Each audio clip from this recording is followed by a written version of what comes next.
Құрметті талапкерлер, біздің дәуіріміз ақпараттар дәуірі.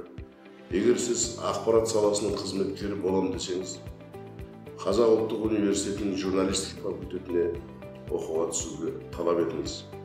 Өйткені журналистика факультетінде заманауи дәрістер беретін, заманауи технологиялар бойынша, заманауи әдіс-тәсілдер бойынша оқытатын барлық жағдай қарастырылған. Сондықтан кәсіби журналист боламын десеңіз, жас күніңізден елге, халыққа адал қызмет етемін десеңіз, біздің журналистика факультетін таңдаңыздар. Құрметті журналистика мамандығын таңдаған талапкерлер, журналистика бұл үлкен өнер, үлкен кәсіп, өте үлкен мамандық. Яғни бұл әлемдегі ең үлкен алып индустриялардың бірі. Журналистика факультетінде бірінші курстан студенттер өздерінің медиа нарыққа бағытталған түрлі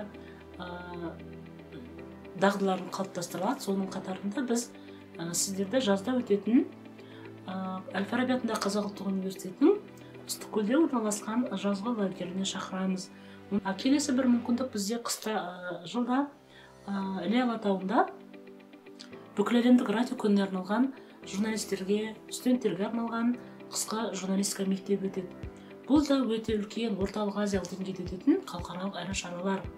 Мұндай күндері біздің студенттеріміз медиа саласындағы, журналистикадағы танымал деген тұлғалардан мастер-класстар алады, өздері дөңгелек үстелдер жүргізеді. Сондықтан да бұл академиялық ортадан тыс біздің студенттерге ұсынатын сондай креативті тың жобаларымыз. Бізде кафедраның базасында Қожекеев оқулары, Барманқұлов оқулары, Бекқожин оқулары дәстүрлі түрде өтеді. Және бұл оқулардың әрқайсының өзінің тарихы, мол дәстүрі бар. Сондай-ақ біздің кафедраның базасында дәстүрге айналған өте жақсы бір шарамыз бар.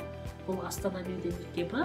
Осының негізінде біз жылда қараша айында Астана қаласында орналасқан Қазмедиа орталығында Хабар, Ұлттық арна, Қазақ радиолары, осындағы редакцияларда танымал өзіміздің түлектеріміз бар, тележүргізушілер. Мәселен, бізде соңғы жылдары осы Астана медиа мектебінде Нартай Аралбайұлы, Зейін Әліпбек, Жайна Сланбек сияқты өзіміздің түлектеріміз, Гүлназ Әлімгерей мәселен, бір күн бойы олар студияларды аралатып алып жүріп, өздерінің күнделікті журналистік тіршіліктерін таныстырды. Ал енді студенттерге біз тағы не ұсынамыз? Бізге журналист боламын деп келген, киномедианың маманы болып келем деген, коммуникацияның нағыз маманы боламын деп келген әрбір талапкер өзін таңдаған мамандығын тереңінен игеру үшін практик мамандарды біз дәріске шақырамыз. Оның қатарында бізде Жүсіпбек Қорғасбек, Жаңылхан Асылбекова,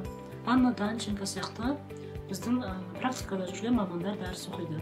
Сондықтан да біздің бүгін сіздерге ұсынатынымыз, яғни осы заманына сай, цифрлық технологияларға негізделген шығармашылық мол мүмкіндігі бар журналистика, киномедиа және медиа коммуникациялар мамандығын таңдап, және оның болашақта үлкен кәсіби білікті шебері болуға шақырамыз.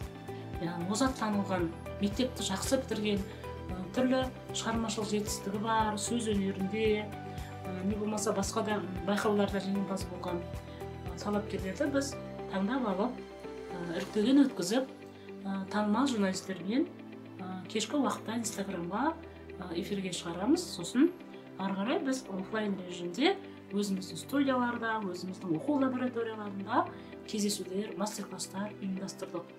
Мәселен, бізбен бірге былтыр Жайна Сланбек, Мақсат Толықбай сияқты ағаларым шеберлік сыныптарын жүргізген болатын.